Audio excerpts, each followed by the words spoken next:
Hey everyone. Hi Aries. Okay, so 1 second. Getting comfortable. So happy mid-September. Whatever that all means. Alright, so we're going to do this different spread. You have something to learn from Taurus. You actually have Uranus in Taurus.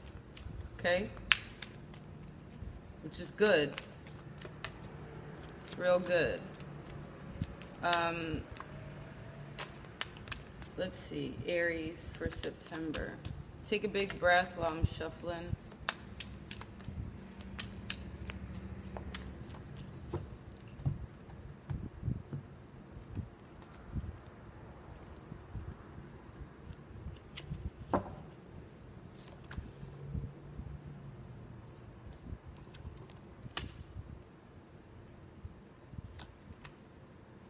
Interesting.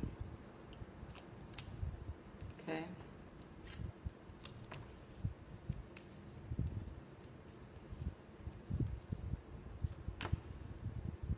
Interesting.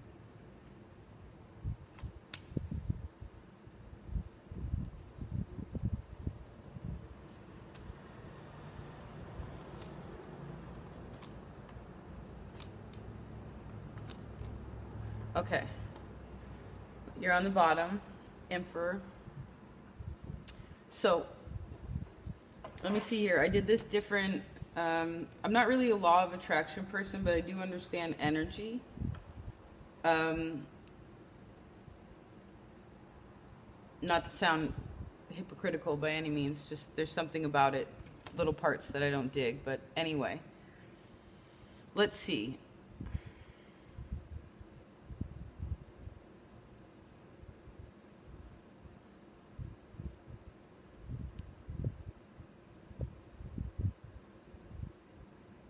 Well, I see that the energy that you're sending out is, you're sending a lot of energy out to God, and that's good. It's really good. I see that the more that you do that,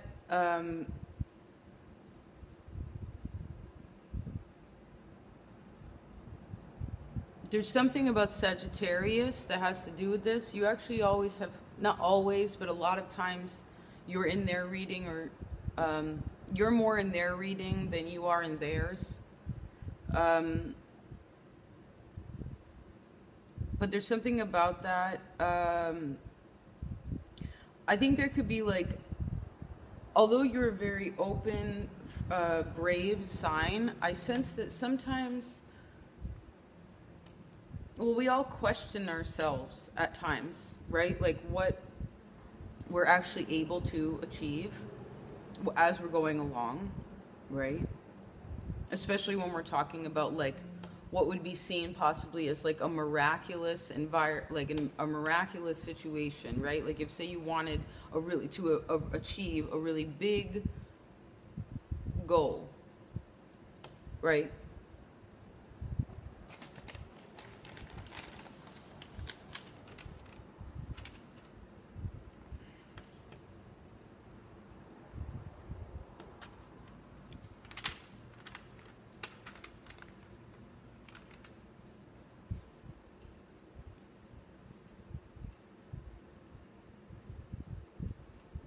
I see that you're still a little bit blocked in ways of receiving love in some way.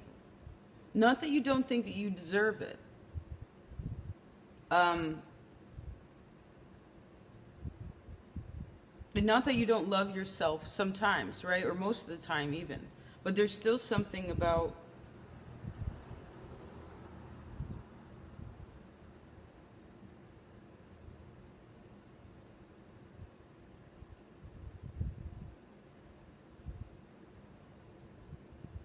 there's still something that your heart is still a little afraid of.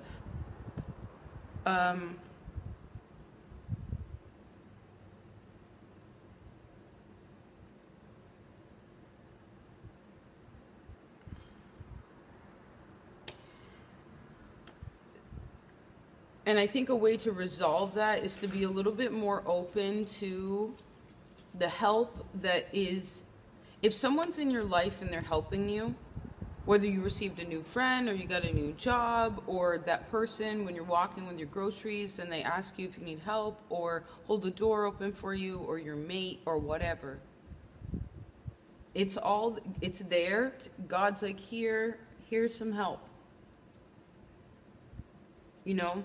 Even if it's just a person that you come across that you have a conversation with that kind of tweaks your energy for the day, right? Or for that hour, or gets you out of a certain space, or brings you to a space of inspiration. You know, that's part of what they're there for, and that's God-given. So I heard appreciate it. Be really open to receiving that, okay? Be really open to receiving the messages also that you're gaining and gathering that are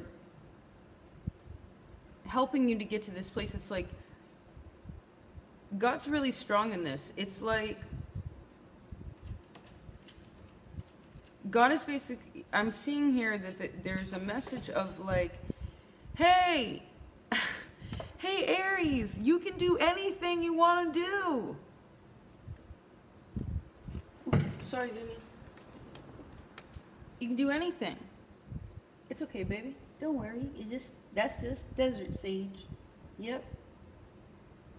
Oh my gosh. You can do anything. And the first step in doing that anything is to know the way that you think about, you know, I don't know. I heard some of you want to move to another country, or you know, like things that, because that seems like a really big goal, right? You're I mean, I guess in Europe maybe it's a little bit closer, like you're moving from state to state in the States, hence. But you know, just a significant change that not only affects your environment, but you within that. And oh, oops, sorry. And there's a lot of it that's very new. Okay. So I want you to know that you can. I see wherever Mercury is in your chart is important. That's also part of what your next step is. Okay?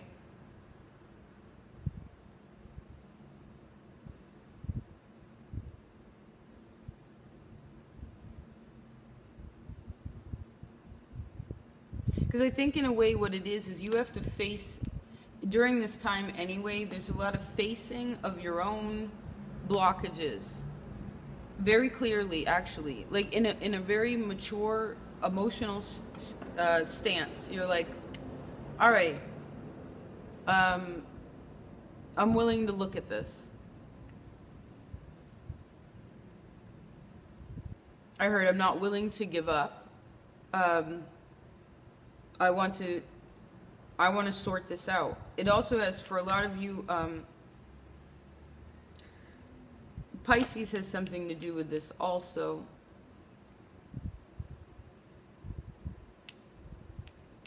And Gemini. This can also be your, Gemini actually is Mercury, but Mercury is also Virgo, so I see March, September, sorry. I see March was important to this. Wherever you are now has to do with March. Also, June and November.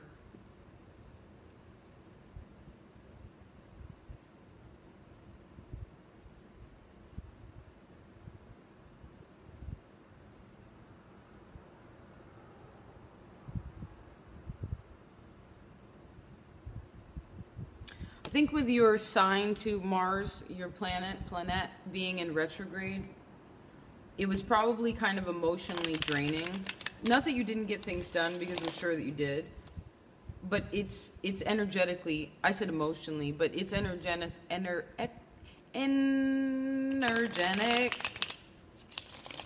etergenic.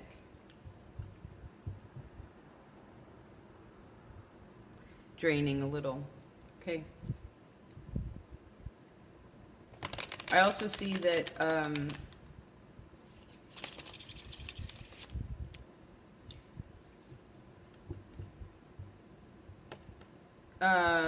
there can be competition in your work in some way or another. Like, I don't know if you're trying to receive funding and maybe there are other people writing grants for the same thing that you're going towards, or if you're just really busy. And of course, if you're busy, that means that's good, and that means that you have clients, and you know, and things are continuing to grow. And I see that they do. They actually double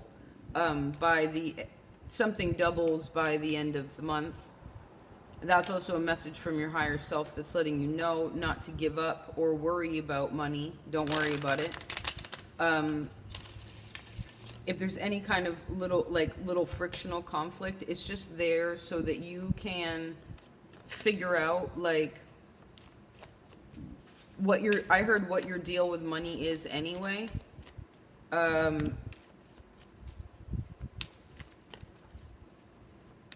You know, you could also feel kind of stuck in a project that you're working on, but I see that your higher self is like, don't worry about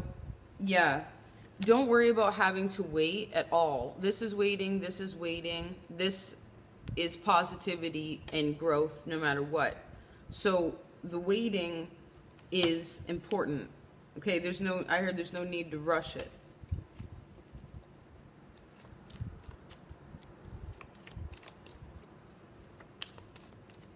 I heard, think about what happened in May and how you rushed in May, or you tried to rush something in May, but it didn't get you anywhere, right?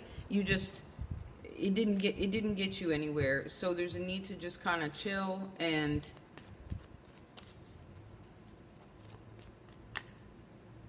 just keep working on the way that you think about things. That's your main task this month, is to have faith in God, have faith in yourself, and keep your mind in check, okay? And understand that, like, see if you have any self-limiting thoughts about, because with Uranus in Taurus for you in your second house, yes, it's about money and the material world in a way, but it also is about your self-value and what it is that you think that you deserve, okay? Or what you are able to achieve. I see financially as well as just overall in your romantic partnerships, you know, because you're cleansing your heart, okay? And any kind of conflict that has been in there, and I see that you will achieve that if you continue to work on the structures of, this is Taurus's card also, work on the structures of yourself. And I heard, don't put up with any BS, but don't exert any energy on it either, okay? Yeah. You know, there's no need to have dominion over your relationships, whatever those may be. I do see that you also have Saturn in the 10th house, which is, it's the opposite of, your opposite sign, Libra, has it in the house of the mother. So you two as I can't think of the word now that would connect one side to the other, but the point is that I am also seeing here the father being important to not only God the Father, regardless of whether you're Buddhist or Hindu, whatever, but it's the energy of the dad. You know, and maybe you just figure out that, like,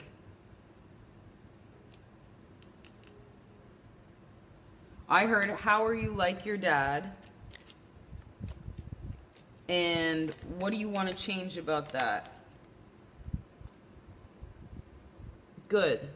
You know, like, because I see that you can. And it will very much affect your beautiful inner child from no longer living in the past, but moving into the future, chin up, eyes forward, heart open, you know what I mean? Like being excited, being successful in that forward momentum, okay?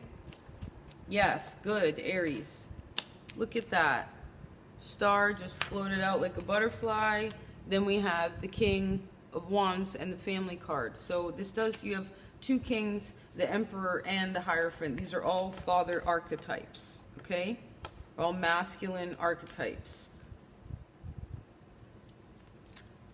So just checking in with that. I heard the word forgiveness.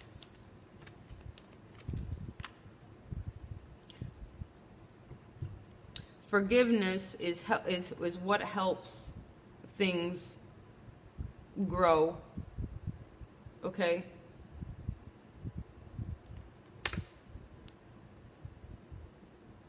That's how you can receive the seed in your hand. Okay? Awesome. Good reading, Aries.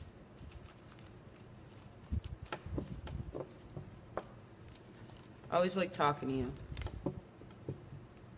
Let's choose one of these. I heard one for an animal. We'll pick from the wild unknown. We'll try to see if there's an animal that comes up.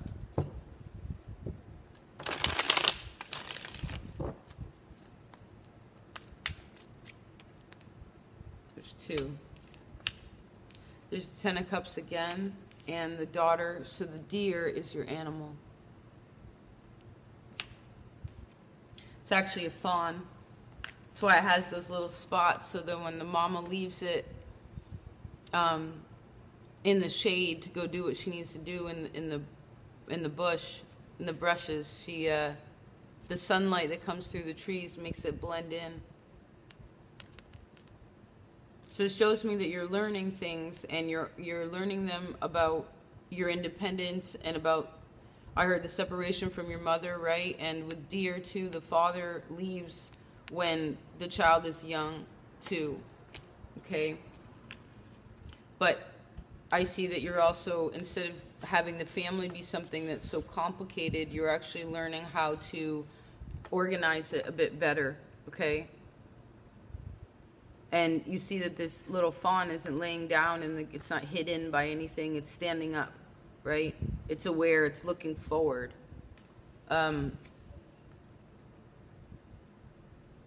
So although something may not be fully developed,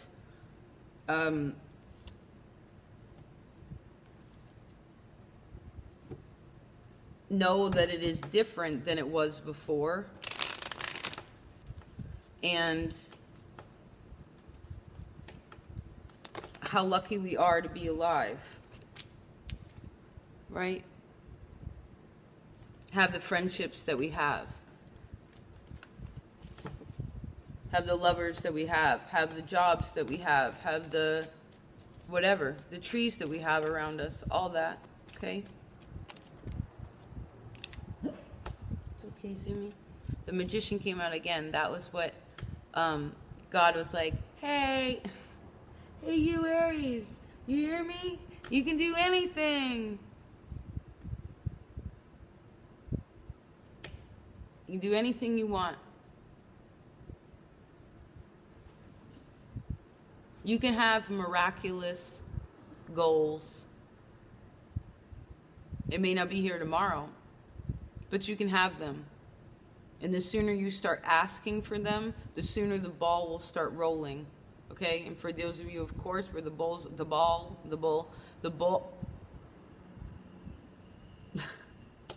the ball is already rolling, well, then awesome. Keep up that positivity on it, okay? Keep nurturing that goal, that task. And I see that you will receive what it is and expand in the near future, okay? All right, love ya. Take care. It's a full moon actually in your sign, because it was in Pisces last time, so it's in Aries this time. the end of the month. So guess do a little research on that, or I might put something below if I remember. Okay, be well. Peace.